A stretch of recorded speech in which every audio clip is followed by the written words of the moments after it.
Okay, so we've had a look at basic and kilo rates. Now, the alternative version of that is an item rate. Now, an item rate is such that it's like it says, you are charging someone for an item. It's generally a flat rate, it's generally a one cost, and it will cover up to a certain size. Now, there are a couple of different, potentially different sizes or different items that you will be able to use. They are pallets and cartons. Traditionally, pallet rates are the most common thing you will see for companies that are moving bulkier goods on pallets. It's a one cost, one way of doing things, and it just makes it easier to keep it all plain and simple. Now, there's a few things to look at when it comes to moving just pallets. And to break those down a little bit further, it really matters about how many, how big, and how heavy they are. The most common sizing you're going to see, we'll start by talking about a footprint. How big a pallet actually is on the ground. So we're looking at 120 centimeters or 1.2 meters by 120 centimeters or 1.2 meters. Now that's the 2D shape. We call that a footprint because that's how much space a pallet will actually take up on the ground. After we've looked at the footprint space, then we can look at how high it is off the ground. Now this is more variable across the industry. A couple of points for you to maybe make note of and we can talk about later on, or we can go through in a bit more detail at a different session, is about standard pallet heights in the industry. And they are generally a half a pallet size, which is 1.2 meters or 120 centimeters tall, or 240 centimeters tall. They're two more, let's call them standard sizes, but we can talk about those in a bit more detail later on. For the sake of this exercise, what we're going to do is we're going to look at the idea behind a pallet rate and how tall it goes to. So if we take our standard size footprint here and we turn around and we say, okay, this pallet is going to be potentially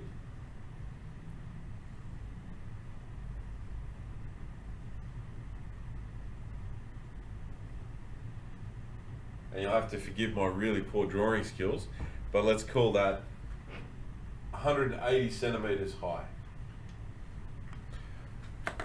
What we're doing when we charge someone on a pallet rate is we're saying, you can send all of this space, as long as it fits within that frame, 1.2 by 1.2 by 1.8 meters high, as long as it fits within that space, we will charge you a flat rate for that.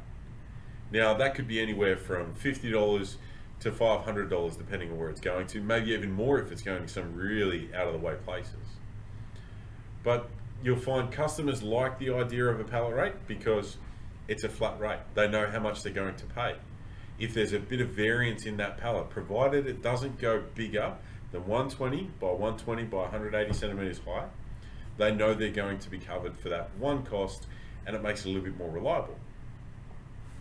Now, some customers won't like that because things vary out too much, and they will go back onto a basic and kilo arrangement, and we've already seen how that works out. But in this instance, from a pallet rate point of view, it is a flat rate, and that's how they get charged. Now, as you can see, I'm much better at drawing cartons than I am at pallets, but we can start to look at carton rates now, because again, an item rate, it can be cartons, it can be pallets, there's a few other alternatives, but for the sake of this conversation, an item rate can be a carton rate too. Now, if we look at this particular example here, we've got 30 centimeters by 40 centimeters by 30 centimeters at 10 kilos. Now, we know from previous times, the cubic weight on that particular carton is going to be 12 kilos.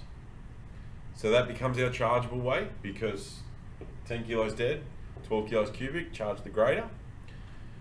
Now this is an example where for this one box can go to specific destinations at a flat rate cost. Now, we could work out what that cost is on a basic and kilo if we had the basic, the kilo, and the minimum charge. But the idea of a carton rate is it's one flat rate for a box up to a certain size. Now, something that's pretty standard in the industry is 25 kilos. As far as carton rates go, that's about the average. That's the kind of standard maximum size you can send. Now that's 25 kilos cubic or dead weight. Now you might actually see this represented in a different way, and it can be 25 kilos or 0.10 meters cubed. Now if we know 0.10 cubic meters is the same as 25 kilos cubic weight. Now, the reason this might be good for a customer is they might just send lots of cartons around all over different places, and they don't want to worry about how much each carton. They don't want a variance. Now, we know that this carton, if it, under a basic kilo, when we saw in the examples previous, we know that there's a potential, if the weight changes, for the cost to change. Now, some customers like the idea of this flat rate. Again, like the pallet rates, they want to know what they're up for up front. And this is a perfect example where we can look at this and say, well, regardless of the weight, regardless of the size, we're going to pay this much. As long as, like with a pallet, it doesn't exceed 25 kilos of dead weight or 0.1 cubic meters, 25 kilos of cubic weight. And they can get the advantage of shipping that to these destinations and knowing what that's going to be on a flat rate basis.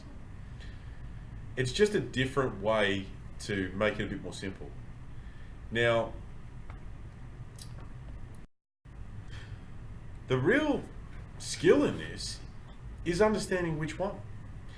Some customers will ask for an item rate, some customers will ask for a kilo rate, and it really breaks down to it's just what they're used to. It's not necessarily from the right position or the right understanding. This is where it comes down to having a bit of expertise and working out what the benefits are for and what the benefits are against. Some companies out there will only offer kilo rates, some will only offer carton rates. Most of the time, people are somewhere in the middle. Now, at Hunter Express, we have an opportunity to offer both. We can offer item rates or kilo rates, but there has to be a reason for it. Now, we ask ourselves a few distinct questions. The average size per carton or per pallet. Do they conform with the maximum dimensions, the maximum weights, the maximum sizes? Or are they bigger or are they smaller? But let's get a good understanding of what it is that they're actually going to send so we can work it out. Much the same, the average weight per carton or per pallet, again, does it conform with our maximum standards? The average number of items or pallets or cartons, but the average number per consignment. Now this has a big bearing. If you're sending a lot of cartons or a lot of pallets per consignment, sometimes it can actually be better to be on a kilo rate. And if you're only sending 1 or 2 cartons or pallets per, sometimes it's better to be on an item rate. So it's about understanding the impact. Now, as a general rule of thumb, I look at customers that are going to be sending just one package at a time or one pallet at a time. I always think it's going to be in their best interest to be on a carton rate. Not necessarily in Hunter Express's best interest, but then there's a lot of business decisions that come into it and we can run through those. But when the average minimum charge on a consignment might be $11, whereas the average carton rate might be somewhere near 10, it stands to reason that sometimes a carton rate might be better for a customer. The next thing to look at is where the cartons are being sent to, where the consignments are going to. If they're going to mainly metropolitan areas, it can actually work out really cost effective for us and the customer to be on a carton rate. However, if you're finding that a lot of these orders are going into regional locations or hard to get to places, sometimes it won't work out cost effective. Now, you really want to keep in mind the size of these items. It stands to reason that if a company like Hunter Express or any other freight company is going to offer something that might potentially be good for a customer, it's also good for a freight company too. Now, one of the things we have to look at is an allowance is where we talk about the maximum size and the maximum weight, whether it's 120 by 120 by 180 for a pallet at 950 kilos, or it's a carton at a maximum of 25 kilos or 0.1 cubic meters. There are maximums. So when we're giving a customer the opportunity to use an item rate, obviously that comes at an allowance with how much we think they're going to send, how big we think they're going to use. Now, one of the things that I like to break down and say to a customer, if they're sending a lot of little things, a kilo rate is going to be better because their carton rate is going to be averaged on the maximum carton being 25 kilos every time. Whereas if they send 10 boxes that are only 2 kilos every time, then obviously that's going to change things around a little bit. Now, by keeping in mind that size, we'll have a look at a bit of a practical example here. Now, this particular carton here represents something that is 0.1 cubic meters or 25 kilos of dead weight, but from a size point of view, let's call it 25 cubic kilos. Now, if we offer someone a flat rate to move something of this size from Sydney to Melbourne or Melbourne to Brisbane, Brisbane to Perth or Adelaide to Sydney, it's a flat rate. However, we're allowing them to use all of this space or part of this space. It's up to them. But if a customer is only going to send something that takes up this much space out of the whole particular item, they've obviously got all this space that's free. Now, this can actually be in our benefit. And this is where it's not just about what's good for a Hunter Express, but what's also good for a customer. One box at 25 kilos going from Sydney to Melbourne will always be more cost effective on a carton rate than it will be on a kilo rate. However, if that box is only quite small, customer will get the benefit, but Hunter Express also does too. Because when we've done our costings in the background, we've worked it out being on this whole space, not just this little one too. This whole subject really matters more when you drill down into your transport analysis template. We ask the right questions, we go through the right details, and we get the feeling for what the customers, what's handy for them, what's good for them, where it goes to from here. And it makes it easier for us to come back to them with a solution that not only makes sense, but will actually work out good for them too.